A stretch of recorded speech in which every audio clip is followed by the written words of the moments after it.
Yo, what's up, you guys? So welcome to Cali Kurt Vlogs, and here we're just gonna be at Johnny Rockets here in Long Beach with Parker P.L. Lewiz. And you know, here we go. Never will you see me doing something. So today, you know, we're just gonna talk about his music, what influenced him, how he became who he is, and just find out who PL really is. Alright, so PL, so you say on your website it started out as a hobby, it turned into a passion. Definitely. It started out as poetry and turned into lyrics. Definitely. PL Parker Lewiz. Why that name? Parker Lewiz was an old TV show from the early 90s, and he was basically the anti-Ferris Bueller. So basically I was the anti-Ferris Bueller in high school. I was a dude that everybody knew, but I guess I just wasn't the cool guy. Yeah. So that name kind of stuck, and it's been with me forever. So I've just been kind of run with it. I kind of like being the antisocial guy that knows everything, probably smarter than everybody, but nobody likes. It's a great role. Yeah. It suits me well. Parker PL. I got you. That's smart. So, alright, so I'm gonna just call you PL from here on out. That's cool. So, PL, you're from New York. Yes. Specifically, you're from Brooklyn. That's what's up. Now, Flatbush. Wait, so Flatbush is like where? Flatbush is a part of Brooklyn. It's a neighborhood in Brooklyn. Alright, so it's like a sub. It's like city kind of. Yeah, it's the city inside of a borough, inside like of Culver a big ass City city in LA or something. Correct. Alright. So Culver City is like a little city out here in LA. But Culver City and Flatbush are completely like white, right. Yeah. Alright, man. Wow. So so we seen some fire. I say fire. That's like East Coast, but we've seen some fire out of Brooklyn over the years. Now, what's going on? Like, what's in the water out there? Right? In the air, but some people say that Brooklyn is one of the most creative places that you can kind of be. Definitely. Do you think so? And why? Brooklyn is definitely a creative place. It's a place that has so many different people in it. Yeah. There's so many different islands. Like the Puerto Ricans. You have Puerto Rican people, you have Haitian, you have Jamaican, you have Guyanese, you have Belizeans, you have Trinidadians, you have St. Lucians. So it's like you have this big old melting pot of everybody that brought a little bit of their own island or their own country.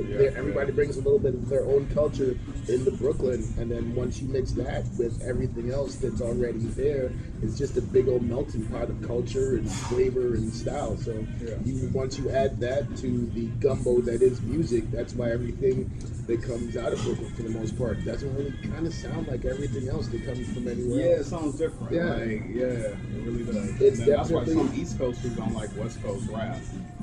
I mean, but I was never that guy. I was always into West Coast rap. Like, I had an uncle who passed away, Julian, rest in peace. My uncle Julian went to the University of Oklahoma. So that's Midwest area for those that not geographically inclined. But there would be a whole bunch of different people from all these other areas and shit, and that's how he got introduced to West Coast music.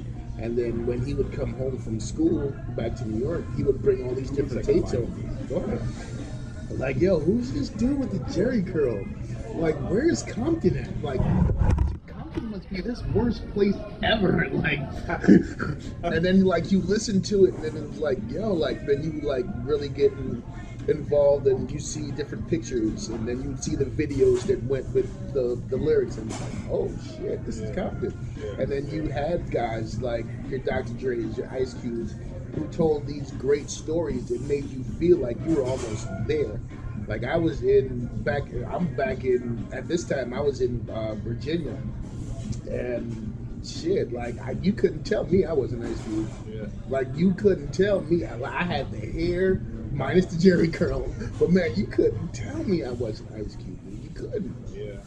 All right, so we're talking with PL here, pretty much about him, who he is, how he came about, and who he's gonna be. Now, for most people, artists celebrities, anyone, you want to know how they started, how they grew up. So, PL, tell us about the childhood in New York. Like, just growing up, like, when did you start doing music? I grew up in a very musical household. Okay. Like I grew up in a house, like basically all of my family lived in one house. Mom, aunts, uncles, all that shit, grandma, everybody, all in one house. So grandmother basically controlled music in the house. So we listened to a lot of old music, a lot of 60s, 70s, a little bit of country, different things like that. Excuse me. But it was just a different blends of music in the house. Like that's one thing I fondly remember growing up was just all the different blends of music. Like we can go from listening to Conway Twitty, then going from there to like a Diana Ross, and then from there to like a Dionne Warwick, and then from there to like a Bob Marley or something like that. It was a totally eclectic house, right? So I think that kind of helped shape me into the producer and artist that I am today. It's like you kind of don't. I ever wanted to be boxed in. Yeah. I wanted to be as eclectic and as different as possible. You know what I mean? Yeah. All right, so it's time for the hot seat with PL Parker, PL Lewiz. All right, so the hot seat is pretty much, it's going to include a host of questions, and you played like Dare and all that. It's pretty much like that. Okay. So what's going to happen? Scared folks. We're just going to pick out some questions just to let people kind of get to know you a little bit better. Okay. And, you know, maybe they may find out some stuff. Maybe they won't. And hopefully it's something you can answer. Okay. Give me a second, you guys. I kind of use some sticky paper, so it's not the best. But yeah, don't forget to subscribe and like. All right, so yeah. Okay. Guests are always first, so go ahead and pick one. Oh shit. Now, normally, you guys, if he missed a question, we would have some shots here, but we're inside the restaurant right now, so we can't really have, like, liquor here. All right, so let's see what this is. He says, wow. Wait, so let's show, it says, who would you take a free pass with? Oh, yeah, so that's all on him right here.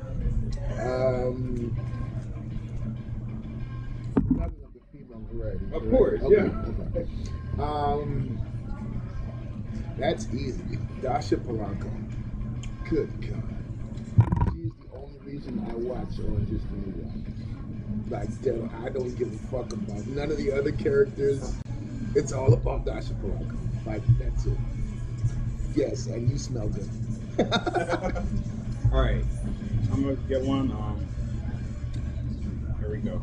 Oh shit! Yeah. It's on him now. Yeah.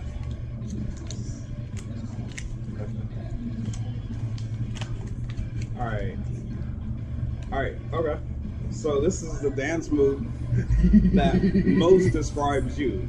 So the dance move that most describes me.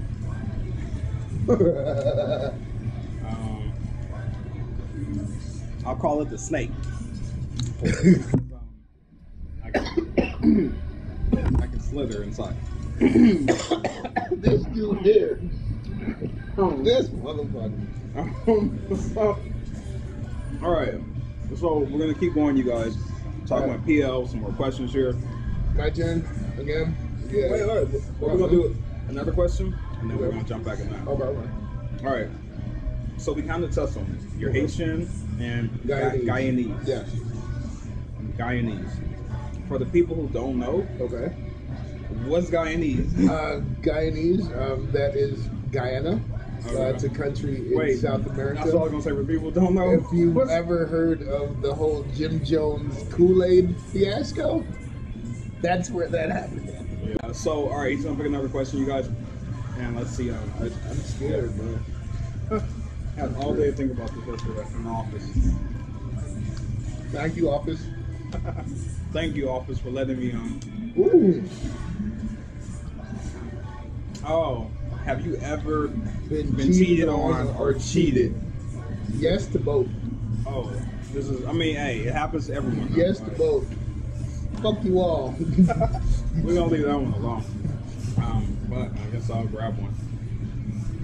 All right, so. Come on. All right.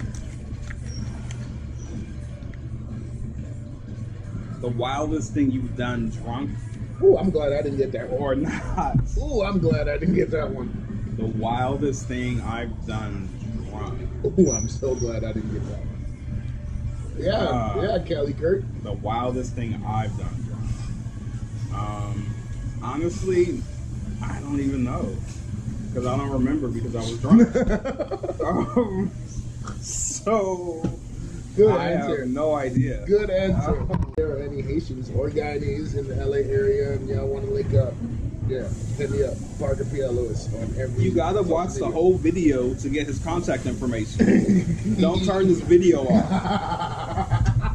Now, so you include all that. We did that. It's almost over. Don't shut the video off.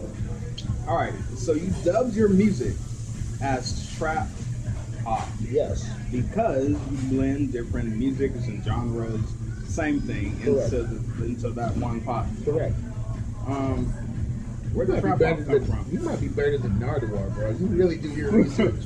Where did trap hop come from, though? Trap hop was a term that I coined maybe 5 or 6 years ago, before that was like the cool thing to do now. Yeah. I did it first. Y'all can have the credit, but just know that I came up with that term first. Trap hop was basically like a amalgamation of all different sounds that I use and make, and just a blend together.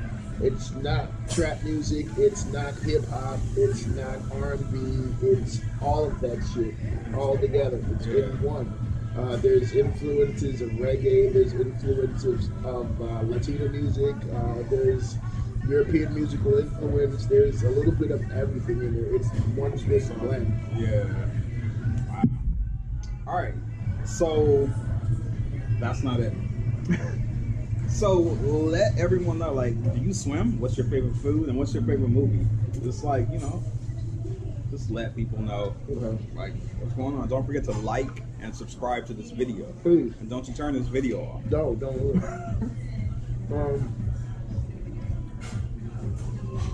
it. Do I swim?